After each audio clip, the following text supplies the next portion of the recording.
আসসালামু আলাইকুম প্রিয় দর্শক, আজকে ২১ রমজান চলে যাচ্ছে। আবারও নতুন একটা ভিডিও আপনাদের সামনে নিয়ে চলে আসলাম। সিদ্ধ চাউলের গুঁড়া দিয়ে ঝামেলা ছাড়া খুব সহজেই কিভাবে শিরিষ পিঠা তৈরি করবেন সেই রেসিপিটা আপনাদের সাথে শেয়ার করব। একবার তৈরি করে সারা বছর সংরক্ষণ করে রাখতে পারবেন এই রমজান মাসে যদি তৈরি করতে পারেন। দেরি না করে চলে যাচ্ছি মূল রেসিপিতে। শুরুতে একটা বাটির ভিতরে আমি মেজারমেন্ট কাপের ১ কাপ নিয়ে নিলাম সিদ্ধ চাউলের গুঁড়া। এটা আমার ফ্রিজে সংরক্ষণ করা রেখে দেওয়া চাউলের গুঁড়া। সেখানে আমি ১ চা চামচ পরিমাণ লবণ দিয়ে দিলাম ফুটন্ত গরম পানি। আমি কিন্তু এই মাত্রই বের করেছি ফ্রিজ থেকে, তার জন্য ফুটন্ত গরম পানি দিয়ে দিলাম। যদি আপনারা ৬ ঘন্টা বা ৫ ঘন্টা আগেই ফ্রিজ থেকে বের করেন, সেই ক্ষেত্রে কিন্তু আপনারা কুসুমের থেকে একটু বেশি গরম পানি দিয়ে ডোটাকে তৈরি করবেন। একবারে ফুটন্ত গরম পানিটা দিবেন না, কারণ এটা আমার অনেক বেশি ঠান্ডা আছে, যার কারণে ফুটন্ত গরম পানি দিলেও সিদ্ধ হবে না। আর আপনারা যদি নর্মাল চাউলের গুঁড়াটার ভিতরে এরকম ফুটন্ত গরম পানি দেন, তাহলে সিদ্ধ হয়ে যাবে একদম, মানে রুটি বেলার খামিরের মতো। তখন কিন্তু আপনারা পিঠা তৈরি করতে পারবেন না, সিরিজ দিয়ে বের হতে চাইবে না। আমি সব কিছু সবসময় বলে দিই যাতে আপনারা খুব সহজভাবে তৈরি করতে পারেন। অবশ্যই মনোযোগ সহকারে শুনবেন, যাতে করে ভিডিওটা দেখে আপনাদের উপকার হয়, ক্ষতি হয় না, এরকম কিছু যাতে আপনাদের না হয়। দেখতেই পাচ্ছেন আমি কিন্তু খুব সুন্দরভাবে সফট করে ডোটাকে তৈরি করে নিয়ে এখন দুভাগে ভাগ করে নিচ্ছি।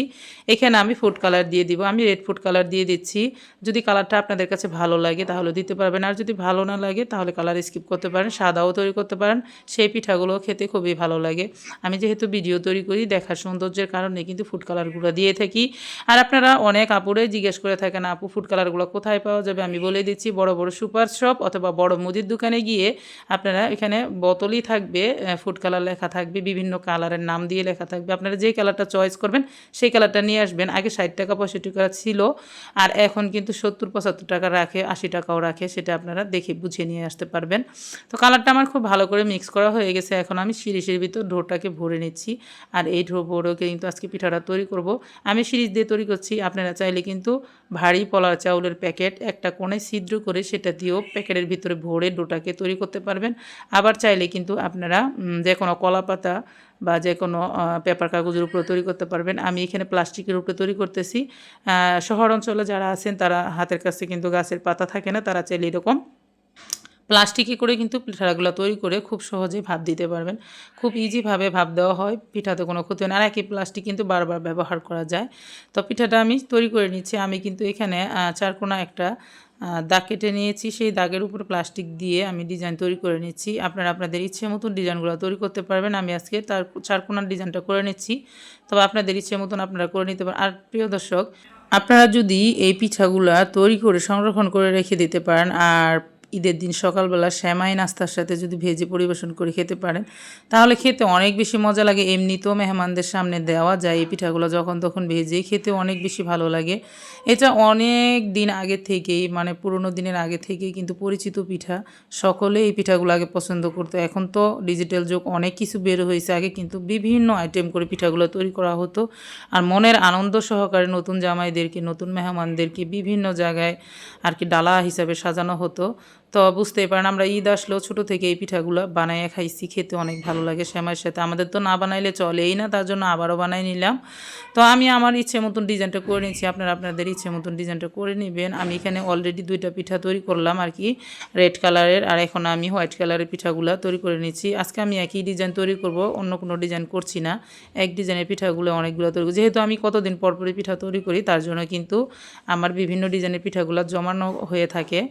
তো প্রিয় দর্শক, আজকের পিঠাটা আপনারা যদি মনোযোগ সহকারে দেখেন ভিডিওটা, আর যদি আপনারা সব কিছু ফলো করেন, অবশ্যই আপনাদেরও খুব ভালোভাবে পিঠা তৈরি করা সহজ হবে। একাই অনেকগুলো পিঠা তৈরি করতে পারবেন।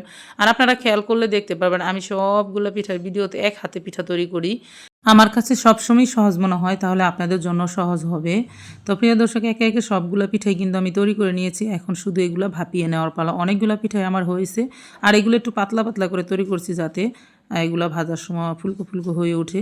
তো আমি একটা ডিস্কো পাতিলের উপরে মশারি কাপড় বেঁধে তারপর পানি গরম করতে দিয়েছি। আর এটা যখন বলক চলে আসছে তখন আমি পিঠাগুলো দিয়ে তারপর কিন্তু 1 মিনিটের মতন রাখবো, রাখলেই কিন্তু পিঠাগুলো আমার হয়ে যাবে, দেখতেই পাচ্ছেন। আর আমি কিন্তু পরে আরও একটা কালার মিক্স করে নিয়েছি আর কি, এখানে দেখতেই পাচ্ছেন, এলো কালার। তো মোট 2টা কালার ছিল আমার এখানে, রেড ফুড কালার, এলো কালার। তো এখন কিন্তু এই যে দেখতে পাচ্ছেন আমি দিচ্ছি আর উঠিয়ে নিচ্ছি। এভাবে কিন্তু আপনারাও পারবেন। যে কোনো হাঁড়ির উপরে, যে কোনো প্লাস্টিকের চালনির উপরে দিয়েও কিন্তু ভাপ দিয়ে নিতে পারবেন। খুবই সহজ হয় ভাপিয়ে নিতে। আর একে একে এইভাবে আমি সবগুলো পিঠাই কিন্তু ভাপ দিয়ে নেব। খুব বেশি সময় লাগে না, 30 সেকেন্ড অথবা 60 সেকেন্ডের মতো রাখলেই কিন্তু হয়ে যাবে।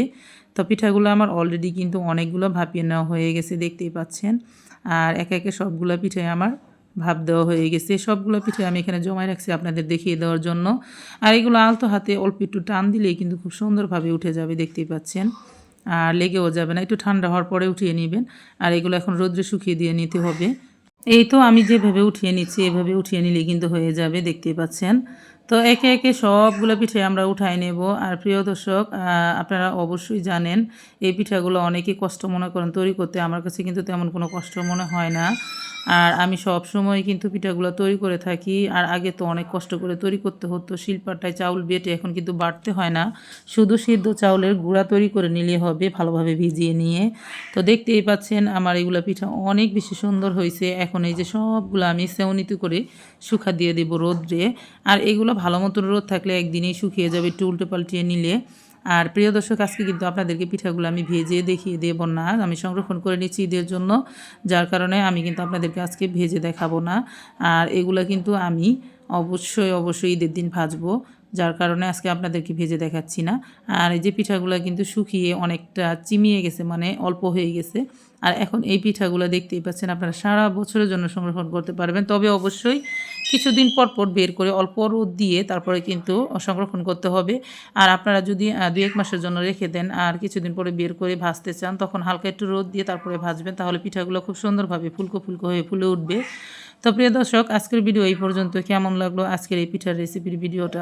অবশ্যই আপনাদের কাছে ভালো লাগছে। যদি ভালো লাগে তাহলে অবশ্যই আমাকে কমেন্ট বক্সে কমেন্ট করে জানাবেন। তবে আজ এই পর্যন্তই, আরও একদিন চলে আসবো নতুন কোনো রেসিপি নিয়ে ইনশাল্লাহ। ততক্ষণ পর্যন্ত আপনারা সকলেই ভালো থাকবেন। সকলকে জানাই অসংখ্য ধন্যবাদ। আল্লাহ হাফেজ।